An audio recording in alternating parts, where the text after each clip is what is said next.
This is the first topic of the first unit of the mathematics 1, that is the subject of the BCA first year. तो इसमें हम understand करेंगे कि set theory क्या है, set क्या है, different type of sets, number sets क्या है। पर इसको समझने वाले जो स्टूडेंट है वो कौन से हैं जिनकी background arts, commerce, non medical और मेडिकल है। तो हम इस तरीके से अंडरस्टैंड करते हैं कि ये क्या है। In day to day life यदि हम सेट की बात करें तो हम रियल लाइफ में, डे टू डे लाइफ में सेट कहते हैं, जैसे किचन सेट है, डाइनिंग टेबल सेट है, सोफ़ा सेट है, बुक्स का सेट है, क्लोथ्स के सेट्स हैं, शूज़ के सेट्स हैं। तो एक्चुअली ये कलेक्शन होती है। यदि मैथमेटिक्स की बात करें तो मैथमेटिक्स में जब मैथमेटिकली कंप्यूटेशन के लिए इस टर्म को यूज़ करते हैं तो इसको हम सेट्स थ्योरी कहते हैं, और इनके कॉन्सेप्ट को जस्ट अंडरस्टैंड करना होता है। तो इसको अंडरस्टैंड करने के लिए डेफिनेशन को अंडरस्टैंड करते हैं, जिसमें कि दो इंपॉर्टेंट बातें हैं, डिफाइंड एंड डिस्टिंक्ट। तो डेफिनेशन क्या है? Set is a collection of well defined distinct elements. Well defined एक इंपॉर्टेंट चीज़ है, कलेक्शन को मैंने बता दिया आपको, डे टू लाइफ में भी ऐसे यूज़ करते हैं। यहाँ पर मैथमेटिक्स में वो वेल डिफाइंड होने चाहिए और अलग अलग एलिमेंट होने चाहिए, डिस्टिंक्ट। सो वेल डिफाइंड क्या होते हैं उसको हमें समझना है, और ये तो हमें पता ही है कि वो अलग हैं। एग्जाम्पल के तौर पे हम लेते हैं set of students in a class with the name starts with the letter L. जो लेट बी सपोज कोई क्लास है, उसमें 4 स्टूडेंट हैं जिनका नाम आर से शुरू होता है, तो उसको सेट को ऐसे लिखते हैं, पहला नाम, दूसरा नाम, तीसरा नाम, चौथा नाम। कहने का मतलब इनको हम क्या कहते हैं? सेट के एलिमेंट्स या ऑब्जेक्ट्स। और इसका नाम किससे लिखा जाता है? कैपिटल लेटर के साथ लिखा जाता है, एस है। दूसरा एग्जांपल लेते हैं हम, set of the days of the week. Week के जो डेज होते हैं उनका सेट, तो हमें पता है 7 दिन होते हैं एक हफ्ते में, और वो उनके नाम क्या है इंग्लिश में? Monday, Tuesday, Wednesday, Thursday, Friday, Saturday and Sunday. हर एक जो डे है वो कॉमा के साथ सेपरेटेड है, और दोनों किसमें है? करली ब्रैकेट में है। डी रिप्रेजेंट करता है सेट को, लिखने का तरीका क्या है, रिप्रेजेंट करने का तरीका क्या है। ये है set of all the natural number less then 5। ये थोड़ा सा अलग है। फर्स्ट ऑफ ऑल यहाँ पे एक क्वेश्चन आ जाता है, ये सेट क्या है? नेचुरल नंबर का तो हमें पता होना चाहिए कि नेचुरल नंबर कौन से होते हैं, और ये लेस देन 5 है। तो नेचुरल नंबर जो बच्चे होते हैं वो एक्चुअली वो नंबर होते हैं जो काउंटिंग वाले नंबर होते हैं, और ये 1 से शुरू होते हैं। तो 1 से लेकर कहाँ तक चलना है? लेस देन 5 तक चलना है। यानी 5 से पहले कौन सा आता है नेचुरल नंबर? 4। तो इसके सेट के मेंबर कौन से बने? 1 2 3 4। ओके। यदि इसकी इंपॉर्टेंस की बात करें तो इसकी इंपॉर्टेंस क्या डे टू डे लाइफ में भी है। चीज़ों को ऑर्गेनाइज करना है, चीज़ों को कैटेगराइज करना है, सिंपली रियल वर्ल्ड की जो प्रॉब्लम्स होती हैं उसको रिप्रेजेंट करने के लिए हम सेट का यूज़ करते हैं। यदि हम बात करें कंप्यूटर साइंस की तो ये डाटा स्ट्रक्चर, एल्गोरिदम, डाटाबेसिस, एआई और बहुत सारी एप्लीकेशन में इसका यूज़ है। इसीलिए मैथमेटिक्स का छोटा सा पार्ट यहाँ पे समझा रहे हैं बच्चों। यदि हम कंप्यूटर साइंस में हैं तो मैथमेटिक्स के बेसिक कॉन्सेप्ट को समझना जरूरी है, ज़्यादा मुश्किल नहीं है। इससे पहले यदि आपने 10th के बाद चूज़ किया होगा आर्ट्स या कॉमर्स तो ऑब्वियसली आपने ये फील किया होगा मे बी मैथ थोड़ा वीक है तो इसलिए नहीं करते हैं। But right now you are here after the +2, तो obviously your mind set, aptitude, approach क्या है? टोटली डिफरेंट है। तो उस केस में आप इन चीज़ों को बड़े आराम से समझ सकते हैं। यदि मैं इसकी बात करूँ तो एक छोटी सी एग्जांपल देता हूँ आपको मैं व्हाट्सएप की, उसमें सारी चीज़ें मैं डिफाइन कर देता हूँ आपको। आप सभी व्हाट्सएप यूज़ करते हैं। यदि व्हाट्सएप में मैंने कोई डाटा भेजा तो क्या लगता है? एक टिक। आप दूसरे के पास पहुंच गए तो 2 टिक।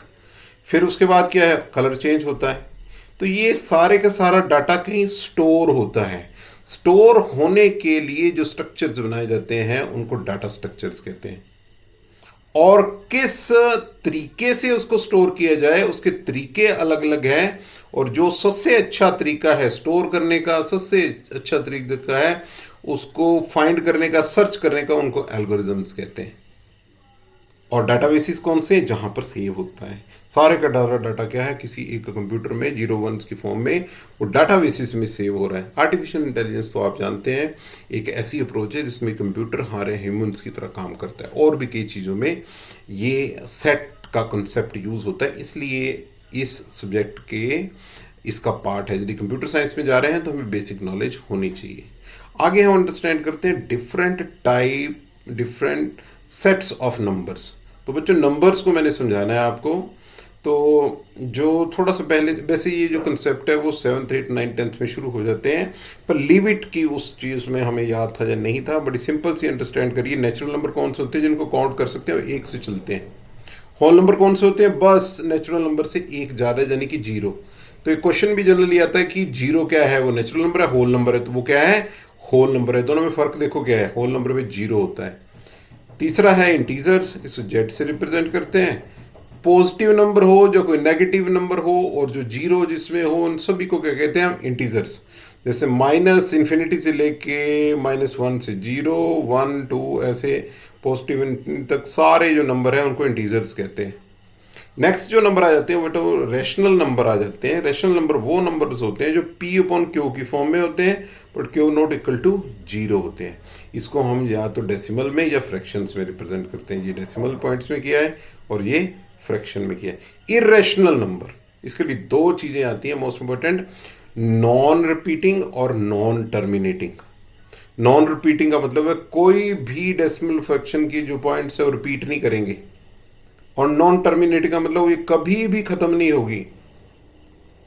तो पाई की जो वैल्यू है वैसे तो 22.7 या 3.14 बोलते हैं, वो अप्रोक्सीमेट वैल्यू होती है जो कि लोअर क्लासेस में उसको यूज करते हैं आप किसके लिए? कैलकुलेशन के लिए। बट एक्चुअल वैल्यू क्या है इसकी? नेवर एंडिंग है। 3.14 तो यही स्टिक कर देते हैं, 2 डेसिमल प्लेसेस तक राउंड ऑफ इसको करें तो 3.14। वैसे 22.7 है तो उस तरीके से। ओके, तो पाई क्या है? रेशनल नंबर है। ये बाई बटा 7 के बराबर नहीं होता है, अप्रोक्सीमेट उसके बराबर होता है। ठीक है। Real number, all the rational number, irrational को रियल नंबर कहते हैं जो इनएक्चुअल होते हैं। ऑल द नंबर लाइन पे जितने भी नंबर्स होते हैं, वो चाहे वो इंटीजर हैं, चाहे वो रैशनल हैं, चाहे वो इरेशनल है, सारे के सारे क्या हैं? वो हमारे पास रियल नंबर है। इमेजिनरी नंबर वो होते हैं जहाँ पे एओटा आ जाता है। एओटा मतलब जो -1 का अंडर रूट है। ठीक है, इसको +1 में स्टूडेंट्स करते हैं, मैं जो पढ़ते हैं, बट यहाँ तक सिंपल वो इमेजिनरी और उसके बाद कॉम्प्लेक्स नंबर्स। ये इनके सबसेट्स होते हैं। नेचुरल नंबर सबसेट है होल नंबर का, होल नंबर सबसेट है इंटीजर का, इंटीजर सबसेट है रैशनल का, और रैशनल सबसेट है रियल नंबर के, और सबसे एंड में कॉम्प्लेक्स नंबर्स। ओके, ये बेसिक सा बैकग्राउंड था नंबर्स का, सेट ऑफ नंबर्स का। अब बात करते हैं हम कि रिप्रेजेंट कैसे करें सेट्स को। तो 3 तरीके से रिप्रेजेंट करते हैं, roster form, set builder form, Venn diagram. Roster form में कोई भी जो नंबर है, जैसे कि हम बोलते हैं कि all the even natural numbers less than 10, तो वो क्या है? 2 4 6 8। ओके, तो उसके अकॉर्डिंग क्या है हमारे पास? इस फॉर्म में हम सभी एलिमेंट्स को कोमा के साथ सेपरेट करते हैं और किसमें लिखते हैं? कर्ली ब्रैकेट्स में। तो बच्चों ये लेस देन 10 तक था, even natural number less than 10 तक। यदि इसी चीज़ को मैं कर दूं कि 500, 10,000, 1000, लैक्स, तो हम कितने नंबर लिखते जाएंगे? Then the tabular form is not suitable for writing the elements of a set. तो क्या आता है? Set builder form. तो हमने उसमें दो चीज़ें लेनी होती हैं, एक प्रॉपर्टी और दूसरी कंडीशन। ठीक है, तो उसको लिखने का तरीका ये है। वैसे ही कर्ली ब्रैकेट शुरू होगी, x होगा, x1 तो सारे element, such that x is a even natural number less than 10। और यदि हमने ग्राफिकली रिप्रेजेंट करना है तो इस फॉर्म में होता है कि जितने भी हमारे पास एलिमेंट्स हैं वो किस में आएंगे? सर्कल में आएंगे, और सर्कल के बाहर एक रेक्टेंगल आएगी जिसको यूनिवर्सल सेट करते हैं, यानी कि नेचुरल नंबर में से छोटा सा एक ये पार्ट है। और इस सेट के जो एलिमेंट्स है वो ये हैं। 1 बाय 1 हर एक को अंडरस्टैंड करते हैं। रोस्टर फॉर्म में सारे एलिमेंट लिस्ट होते हैं इनसाइड द कर्ली ब्रेसेस। कोई भी ऑर्डर इसका होता नहीं है और रेपिटिशन इसमें होगी नहीं। चाहे आप AIOU लिखो या आप लिखो AIEOU, आगे पीछे कर दो तो भी ये चलेगा, ऑर्डर मैटर नहीं करेगा। और set of even numbers less than 10 उसको लिखेंगे, यानी कि कर्ली ब्रैकेट का यूज़ करते हैं हम, हर एक एलिमेंट को कोमा से सेपरेट करते हैं रोस्टर फॉर्म में। दूसरी सेट बिल्डर फॉर्म है, उसमें प्रॉपर्टी रिप्रेजेंट होती है, कंडीशन रिप्रेजेंट होती है। क्या है? जैसे कि x, या तो कॉलन लगा लो आप, या पाइप साइन लगा लो, दोनों सेम है। x क्या है? x इज इवन नंबर और x इज लेस देन 10। और यहाँ पे देखो फिर ये लिखना पड़ रहा है। फिर मैथमेटिकली यदि इस चीज़ को लिखना है तो उसका तरीका क्या है? x बिलोंग्स टू n, और छोटा कर दिया, सिंबॉलिक कर दिया, यही मैथमेटिक्स है। तो अभी समझना पड़ेगा कि इसका मतलब कि एक्स किसको बिलोंग कर रहा है, एन को कर रहा है, वो कोई ना कोई नेचुरल नंबर होगा, और ये आ गई उसकी कंडीशन, ये आ गई उसकी प्रॉपर्टी। ठीक है, ये वेन डायग्राम अगेन सर्कल में रिप्रेजेंट होता है सेट, ये ओवरलैप होता है कॉमन एलिमेंट में, इंटरेक्शन में। यदि रिप्रेजेंट करना है आपने कि यूनियन में इकट्ठे करने हैं तो यूनियन, इंटरसेक्शन के लिए ये, कंप्लीमेंट के लिए, इसको हम नेक्स्ट वीडियो में अंडरस्टैंड करेंगे। इसकी रिप्रेजेंटेशन कैसी है, रेक्टेंगल किसकी है, नेचुरल नंबर की, और बीच में ये सेट कौन सा, ए, जो कि इवन नंबर है लेस देन 10, इसकी रिप्रेजेंटेशन है। अब हम अंडरस्टैंड करते हैं कि वेल डिफाइंड सेट कौन से होते हैं। वेल डिफाइंड सेट्स वो होते हैं जो बिल्कुल क्लियर एंड प्रिसाइज होते हैं। जैसे हमने set of the vowels in the English alphabet, तो बात खत्म, 5 वोवल्स हैं 24 अल्फ़ाबेट्स में से, बाकी कॉन्सोनेंट्स हैं। Set of the prime numbers less than 10, prime number बच्चों वो नंबर होते हैं जो नंबर अपने आप या 1 से डिवाइड होते हैं, जैसे ये कह लो कि किसी से डिवाइड नहीं होते। तो पहले प्राइम नंबर कौन से, 2, 3, 5, 7, इसके बाद 11 आता है, 13 आता है, 17 आता है, लेस देन 10 बोला गया है। तो ऑब्वियसली ये फिक्स है, क्लियर है, प्रिसाइज है। Set of the months with 30 days, obviously 12 महीने होते हैं साल में, उसमें से कौन कौन से महीने जिनके दिन में दिन 30 होते हैं, वो 4 हैं, कौन से, अप्रैल, जून, सितंबर और नवंबर। Set of the even natural number less than 10 already discuss हो गए, 2, 4, 6, 8।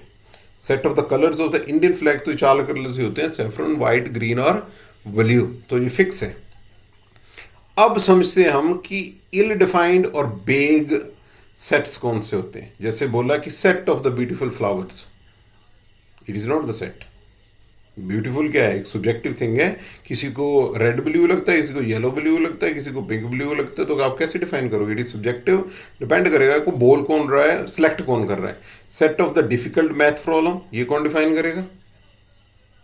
एक फॉर एग्जांपल स्टूडेंट है, स्टूडेंट 50 बच्चे हैं, 50 बच्चे का टेस्ट हुआ, कहीं के 10 नंबर आएंगे, कहीं के 9 आएंगे, कहीं के 8 आएंगे, कहीं के 7, 6, 5 ऐसे नंबर आएंगे। तो 5 वाले को के लिए डिफिकल्ट में भी होगा, 10 वाले के लिए वो इजी है, ऑब्वियसली। तो पर्सन टू पर्सन वो वेरी करता है, तो ये बिल्कुल ही क्लियरली डिफाइंड नहीं है, इसको सेट नहीं बोल सकते हैं। Set of the intelligent student in a class, वो भी डिफाइन नहीं कर सकते हैं, कोई फिक्स क्राइटेरिया नहीं है उसका। Set of the popular movies, कहीं को कोई मूवी समझ आती है, कहीं को कोई मूवी, कहीं को आप बात सुनिए कि पुष्पा 2 मूवी आई तो बड़ी ही ज़्यादा उसने अर्निंग की, पर कईयों ने उसको टोटली डिफाइंड किया मूवी बिल्कुल बेकार है। कि अच्छी मूवी होती हैं वो उनको लाइक नहीं किया जाता, तो पर्सन टू पर्सन वो वेरी करता है मूवीज़ का। Set of the tasty fruits, कौन से फ्रूट टेस्टी होते हैं, डिपेंड करता है person to person. Okay, individual preference उसकी क्या है। तो ये ऐसे कुछ सेट्स हैं जिनको इल डिफाइंड मैनर से कर सकते हैं। अब इन सेट्स को कुछ ये एग्जांपल्स हैं जिनको हमने रोस्टर फॉर्म में भी लिखा है और सेट बिल्डर फॉर्म में भी लिखा है। नेचुरल नंबर्स लेस देन 6, तो हमने ऐसे लिखा, और यदि हमने सेट बिल्डर फॉर्म में लिखना है तो ये हमारे पास कैलकुलेट शुरू, एक्स इज लेस देन 6, और एक्स किसको बिलोंग कर रहा है, नेचुरल नंबर को कर रहा है। ये भी हो सकता है कि पहले आप क्या लिखो, प्रॉपर्टी लिखो, फिर उसके बाद कंडीशन लिख दो। Okay, this is also the best way. Natural number less than 10 उसको लिखने का तरीका, प्राइम नंबर को लिखने का तरीका, बॉबल्स को लिखने का तरीका, और positive number divisible by 5 and less than 30। Divisible by 5 का मतलब कहता है एक्स मोड 5 इक्वल टू 0, यानी कि 5 से डिवाइड करेंगे उसकी वैल्यू 0 आएगी, और वो 30 से लेस देन है, वो नेचुरल नंबर है, तो ऐसे रिप्रेजेंट करते हैं। ये बच्चों आपके लिए टास्क है कि आप इसको दोनों फॉर्म में लिखिए। किस फॉर्म में लिखिए, इसको अब रोस्टर फॉर्म में भी लिखिए, सेट बिल्डर फॉर्म में भी लिखिए। इस वीडियो के रिगार्डिंग आपको कोई क्वेश्चन जो क्वेरी है तो आप कमेंट में लिखिए। इससे रिलेटेड एक क्विज़ है, वो बच्चों को मैं इन द ग्रुप या मेल ही करूँगा। यदि आप उस क्विज़ को करना चाहते हैं तो आप मेरे को कमेंट बॉक्स में लिख सकते हैं। आपकी कोई क्वेरी है तो लिखिए, और आपकी कोई सजेशन है तो लिखिए। ये सीरीज़ चलती रहेगी। नेक्स्ट हम अंडरस्टैंड करेंगे जो ऑपरेशन सेट्स पे अप्लाई होते हैं।